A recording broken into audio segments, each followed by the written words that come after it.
वजह भी बताई। हरियाणा हम हार गए। तो हरियाणा जब कांग्रेस हारी, तो आपको जो आपने बोला कि 5 लोग ऐसे रखने चाहिए, मैं थोड़ा सा इसी में और ऐड कर दूं कि वो 5 लोग कैसे होने चाहिए जो आप बता रहे हैं, और क्या और बेहतर करना चाहिए कांग्रेस को या राहुल गांधी को, ताकि वो और बेहतर कर सकें। चाणक्य नीति तो उन्हें पढ़नी ही चाहिए, बिल्कुल पढ़नी चाहिए। मुझे लगता है कि जो भी आदमी इन सब फील्ड में रहता है उसे चाणक्य नीति पढ़नी चाहिए। तो उसमें बड़ी सारी नीतियाँ लिखी हुई। उसमें पहली नीति ये है, बड़ी प्यारी नीति है राजाओं के लिए, कि राजाओं को ऐसे लोगों से मंत्रणा करनी चाहिए जिनका राजनीति से कोई लेना देना नहीं है। मतलब जागृत अवस्था के जो व्यक्ति हैं, साधु हैं, सन्यासी हैं। चंद्रगुप्त मौर्य के बारे में रोमिला थापर लिखती हैं अपनी किताब में कि जब चंद्रगुप्त मौर्य राजा बना, वहीं से मैंने वो एग्जाम्पल उठाया कि चंद्रगुप्त मौर्य जब राजा बना तो साल में एक बार अरण्यकवासी उनसे मिलने के लिए आते। अरण्यक मतलब जंगल, तो जंगल में कौन रहता है? सन्यासी रहते हैं। तो अब सन्यासी जागृत है, अब बुद्ध से क्या मतलब हिंदू और मुसलमान से? तो जो जागृत व्यक्ति है वो निष्पक्ष होगा, जो जागृत व्यक्ति है वो निस्वार्थी होगा। और निष्पक्ष और निस्वार्थी व्यक्ति अगर किसी का सलाहकार हो जाए, उसको राइज करने से कौन रोक सकता है? वो चंद्रगुप्त मौर्य बने। वो चंद्रगुप्त मौर्य बनेगा, जो आपकी हाँ में हाँ मिलाएगा। अब सलाह देने वाला तो भैया ऐसा नहीं कि हाँ में हाँ मिलाएगा, आपकी कोई बात उसे बुरी लगेगी वो टोक देगा, आप और बुरा मान जाओगे। आप बोलोगे नहीं तुम छोड़ो, आप कहोगे कि आप इसको बाहर निकालो, धक्के मार के बाहर निकालो। तो धक्के मार के, वो ज्ञान परम है इस देश में राहुल जी, ज्ञान। इस देश में सबसे शक्तिशाली चीज है ज्ञान। वो हमने आदिकाल से माना है। धन को हमने सेकेंडरी स्थान पर रखा है। चूंकि हमारी एजुकेशन पॉलिसी चेंज हो चुकी है, इसलिए बहुत सारे लोग भटक गए हैं, पर ऐसा नहीं है। जो सर्वोच्चतम शक्ति हमारे देश में है वो है ज्ञान। ठीक है। अब इसी पर रहते हैं थोड़ी देर। मुझे सर ये बताइए कि और एक बार मैं ब्रेक टोकूंगा। Please please. राजनीति में कोई हार नहीं होती। हाँ। हरियाणा कोई नहीं हारे, सब सही चल रहा है। ये तो आम भाषा में बातचीत करनी होती है ना। हारने का मतलब कि कांग्रेस को एक सीट नहीं आती वहां पे। हाँ। अच्छा मुकाबला किया कांग्रेस ने, 37 सीट उनके पास है, बहुत शानदार है, कोई दिक्कत की बात नहीं है। आप ये बताइए सर कि क्योंकि आप हिस्ट्री पढ़ाते हैं, इतिहास को बहुत बेहतर समझते हैं, तो आपसे 2-3 सवाल मेरे हैं, क्योंकि हम पॉलिटिक्स की बात कर रहे हैं, हम राजनीति की बात कर रहे हैं, तो ये भी हो ही जाए। महात्मा गांधी से कांग्रेस को लेके यहाँ तक, और महात्मा गांधी ने किस तरीके से कांग्रेस को डील किया, किस तरीके से कांग्रेस को उन्होंने बेहतर किया, और अब जो कांग्रेस है उस कांग्रेस में और महात्मा गांधी की कांग्रेस में महात्मा गांधी के विचारों को आप कैसे देखते हैं? कांग्रेस को पैदा किया दादा भाई नौरोजी जैसे लोगों ने। ठीक है। 1885। ओके। दादा भाई नौरोजी, सुरेंद्र नाथ बनर्जी, फिरोज शाह मेहता, गोपाल कृष्ण गोखले, इन लोगों ने पैदा किया। इन लोगों ने पैदा किया और कांग्रेस को एक अस्तित्व दिया। क्योंकि 1885 में किसको पता था राष्ट्र क्या होता है, मुद्दा क्या होता है, ये सब कुछ नहीं पता था। तो गोपाल कृष्ण गोखले का एक बड़ा प्यारा स्टेटमेंट है कि we will not be known in history for our achievements, we will be known in history for teaching the people what is democratic politics. बोले हमें कुछ मिलेगा नहीं, ये तो क्लियर है, लेकिन इतिहास हमें इसलिए याद रखेगा कि हमने जनता को सिखाया, हम खुद भी सीखे और हमने जनता को सिखाया, क्योंकि ये नई चीज है भारत के लिए। 1905 के बाद, बंगाल विभाजन के बाद, एक नया दौर शुरू हुआ कांग्रेस में, और तिलक साहब की एंट्री होती है और वहां से मास मूवमेंट की शुरुआत होती है। और तिलक साहब ने बड़ा प्यारा काम किया, लाल बाल पाल तीनों आदमियों ने काम किया।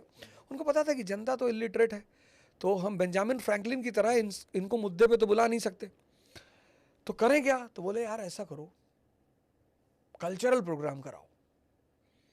जनता बंगाल विभाजन नहीं समझेगी, गणेश महोत्सव तो समझेगी। मास को ही तो बुलाना है, इवेंट के जरिए बुलाओ, इवेंट के जरिए बुलाओ, शिवाजी फेस्टिवल करो, राइट। और वहां से मास पॉलिटिक्स की शुरुआत हुई। लेकिन अभी भी एक कमी रह गई थी, जो भारत का आम जनता, किसान, मजदूर, ये नहीं जुड़ा हुआ था। तो गांधी जी का सबसे पहला काम यह है कि भारत के किसानों और मजदूरों को कांग्रेस से जोड़ा। सवाल उठा कैसे? इतना बड़ा काम उस आदमी ने किया। मैंने बड़े कांग्रेस के लीडरों से पूछा, मैंने कहा कभी कभी महात्मा गांधी को पढ़ लो यार, नाम तो मैं नहीं ले सकता, मैंने कहा पढ़ लो, तुमको बहुत सारे सूत्र मिल जाएंगे, अपने नेताजी को बताना। अरे नहीं, अब जातीय समीकरण का खेल चल रहा है, ऐसा थोड़ी होता है, कब तक चलेगा जातीय समीकरण और खाना देकर कब तक वोट ले लोगे? चूहा पकड़ा ही ऐसे जाता है, उसको रोटी देके ही फंसाया जाता है। तो ये सब खेल बहुत देर तक नहीं चलने वाला है, कुछ समय चलेगा कि आप खाना देके बुला लो, जाति कर लो, धीरे धीरे जनता जब बहुत ऊब जाएगी, एक समय आएगा। तो महात्मा गांधी जी ने बहुत क्रांतिकारी काम किया, बहुत। वो उस आदमी के पास साइकोलॉजिकली बड़ी प्यारी, साइकोलॉजी बड़ी प्यारी थी, और विजन तो ओहो। हम किसी आदमी को अपने से कब जोड़ सकते हैं? जब उसका इंटरेस्ट हम अपने आप से जोड़ ले। राइट। भाई आप बच्चे से कहते हो ना कि तुमको बाइक दिलाएंगे अगर 10th में टॉप कर जाओगे। इंटरेस्ट। दुनिया में कुछ सूत्र बड़े महान हैं। There are no permanent friends, no permanent enemies, only permanent interest. जिसको R = I समझ में आया, रिलेशन डिपेंड्स अपॉन इंटरेस्ट, वो बना राजा। कुछ लोग कहते हैं भैया आप भी पंडित हैं, हम भी पंडित हैं, तो ला दे 5,000 रुपया। नहीं भैया पैसा तो नहीं है, तब काहे आया पंडिताई जोड़ने के लिए? ये सब कुछ नहीं होता। तो खैर, गांधी जी ने सबसे क्रांतिकारी काम किया, ऑल इंडिया खादी बोर्ड की स्थापना की 1924 में। भारत गरीबी के दौर से गुजर रहा था। ये मैं स्पेशली कह रहा हूं, जो आज के युवा नेता उनके लिए कह रहा हूं कि आप सुनिए इस बात को कि आपको जनता का इंटरेस्ट जोड़ना पड़ेगा, उन्हें उस अंधकार से बाहर निकालना पड़ेगा। ऑल इंडिया खादी बोर्ड की स्थापना की।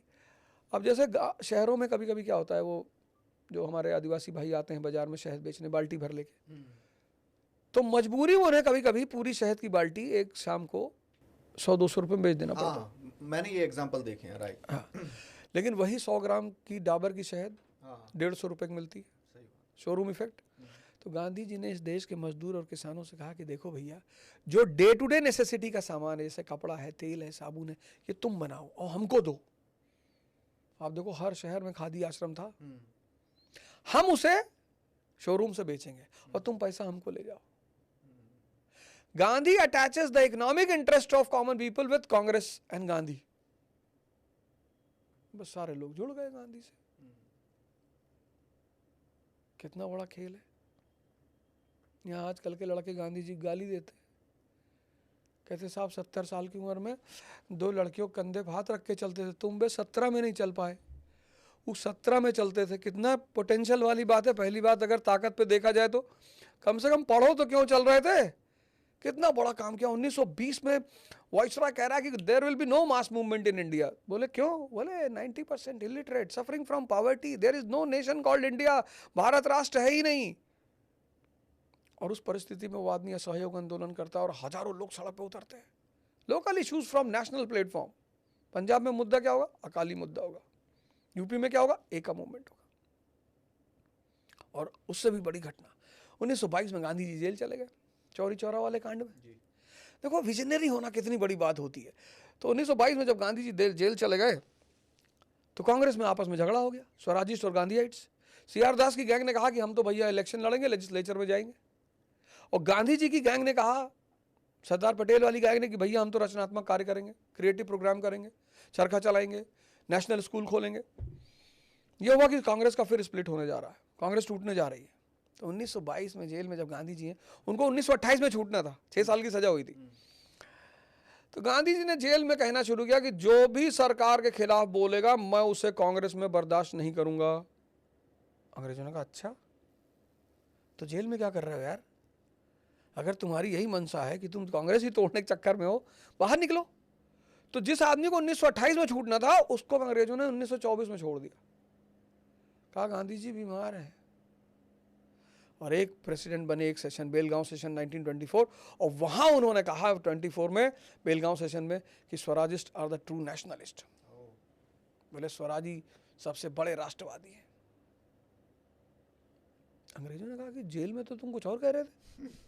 बोले शाम को कहा होगा, सूरज अस्त, बाबा मस्त। ये होती पर्सनालिटी। फिर कांग्रेस, देश आजाद हुआ, फिर नेहरू जी, उनको लेकर भी सिर्फ वायहात पने की बातें कि वो साहब एडमिना जी से उनका अफेयर था, तुम्हारा मेड से नहीं हो पाया, जिंदगी में परेशान रहे तुम, तुम्हारी शक्ल ऐसी है। और किसी की पर्सनल जिंदगी पे क्यों जाना? जो भी हम सब, कौन है जो अफेयर नहीं चाहता है बुद्ध को छोड़ के? क्योंकि बुद्ध चेतना पे पहुंच गए, नहीं चाहिए। हमें जब भी पता चल जाता है किसी का अफेयर, किसी का संबंध, कैसे हम समाज में ढोल पीटते हैं जैसे हम नहीं चाहिए। तुम्हारा तो फीमेल जानवर से संबंध नहीं हो पाया, तुम जो है यार उल्टी सीधी बातें कर रहे हो। इस जीवन में और चाहिए क्या आदमी को? जो भी इंद्रियों पे जी रहा है वो अच्छा खाना, अच्छी स्त्री, अच्छा पुरुष, अच्छा कपड़ा, अच्छे घड़ी, कौन नहीं चाह रहा है यार? फर्जी का ढोल बजाते घूम रहे हो, उससे मैं मतलब ही नहीं, किसी से भी रहो। हमें मतलब इस बात से है कि जब मुगलों ने भारत छोड़ा, जब मुगलों के हाथ से भारत निकला, तो भारत में गरीबी नहीं थी। नहीं तो अंग्रेज लूटते क्या? हाँ ऑब्वियसली। अगर मुगलों के लूटने के बाद भारत गरीब रहा होता तो तो अंग्रेज क्यों राज करते हैं? अंग्रेज पागल थे? भर भर के ले गए वो। 50 लाख रुपया रॉबर्ट क्लाइव ने लिया था मीर जाफर को गद्दी पे बैठाने के लिए, जहाजों में भर के पैसा ले गए अंग्रेज। कह रहे मुगलों ने देश को लूट लिया। तेरे पापा रॉ में थे क्या बे? लिख रहे थे बैठ के उस वक्त। लूटना उठना अलग बात है। हम कहां डाका डालते? जहां समृद्धि है। कितनी समृद्धि रही होगी, हाँ हाँ। कितनी समृद्धि रही होगी इस देश में कि अंग्रेज इस पे कब्जा करने के लिए ललायित थे। कब्जा किया उन्होंने, और जब अंग्रेजों ने देश को छोड़ा, अरे बाप, तब गरीबी थी। अरे गरीबी। उस वक्त की बॉलीवुड की मूवी देखिए आप। हाँ, मदर इंडिया से शुरुआत करी हाँ, उससे पहले बहुत सारे 2 बीघा जमीन और न जाने क्या क्या। इसी तर्ज पे मूवीज आती थी जहाँ पे किसान जमींदार, परेशान है, जमींदार बिल्कुल, है, जमीन बिल्कुल, ले ली जी। बिल्कुल। तो अब क्या हुआ कि जेल नेहरू को जो देश मिला, वो मतलब अजीब सा देश है। अरे नेहरू जी चाह लेते तो कश्मीर ले लेते। हाँ, तुम्हारे चाचा जाके लड़ते ना। 1947 में जिस देश के पास खाने को नहीं है, वो दो दुश्मन से कैसे लड़ेगा? एक तरफ चाइना बैठा, एक तरफ पाकिस्तान बैठा हुआ है। खाने को है नहीं, गोली कहां से मंगाओगे? कौन लड़ेगा? तब उन्होंने एक बड़ा प्यारा डिसीजन लिया कि कश्मीर के मुद्दे को यूएन में लेके चले गए। पाकिस्तान को पैसा मिल रहा था मार्शल प्लान के अंतर्गत, हमें कोई खाने को पैसा देने वाला नहीं था।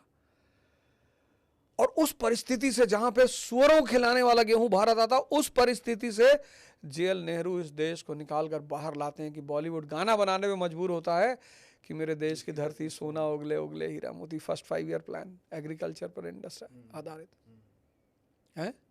मेरा जूता है जापानी, ये पतलून इंग्लिशतानी, सर पे लाल टोपी रूसी। फॉरेन पॉलिसी ऑफ इंडिया, ये भारत की फॉरेन पॉलिसी थी उस वक्त।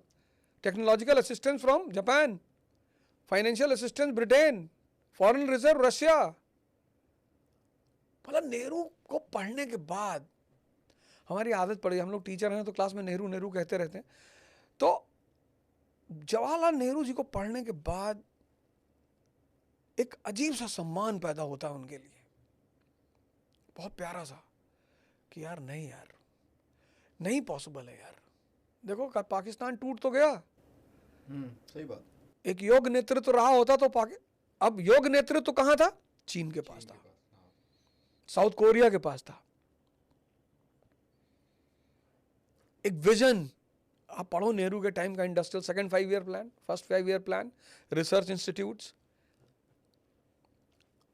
नेहरू एरा पढ़ने के बाद लगता है कि नहीं भैया, ये तो कोई दैवीय आदमी है। ऐसे कैसे कोई आदमी 1961 में बेलग्रेड कॉन्फ्रेंस में 3rd वर्ल्ड कंट्री का नेता बन के जाएगा? जिस के पास खाने को ना हो, सही बात, उसको कोई प्रधान बनाएगा गांव का? और वो भी 3rd वर्ल्ड कंट्री का नेता, जेएल नेहरू। कहा? बेलग्रेड 1961। चाइना को लगा भारत का कद बहुत बढ़ रहा है, इस कद को गिराना चाहिए। तब वो बदतमीजी की उसने 62 वाली। और भारत के बजट का 95% पैसा डेवलपमेंट में जा रहा था। तो पश्चिमी देश परेशान थे कि ये कंट्री हमसे हथियार क्यों नहीं खरीद रही है। तो इन लोगों ने चाइना को भड़काया कि भाई हमला करो, फिर हम भारत को हथियार बेचेंगे। यहां तो दिन भर बैठ के देख रहे हैं कामसूत्रा, और फिर ट्विटर पे बैठ के गाली देनी है हर आदमी को कि बाबा अनिरुद्धाचार्य को सलमान के शो पे नहीं जाने चाहिए। ठेकेदार हो तुम। हर व्यक्ति अपने जीवन का मालिक है, चाहे जहां जाए। नहीं, बाबा ने कहा था मैं नहीं जाऊंगा। अबे मन बदल गया, गए। तुम काहे परेशान हो? हैं? तुमको तो पाकिस्तान वाले ना बुलाए, ISI हैदर ना बुलाए, सीमा का हस्बैंड। बाबा की कद है तभी तो बुला रहे हैं।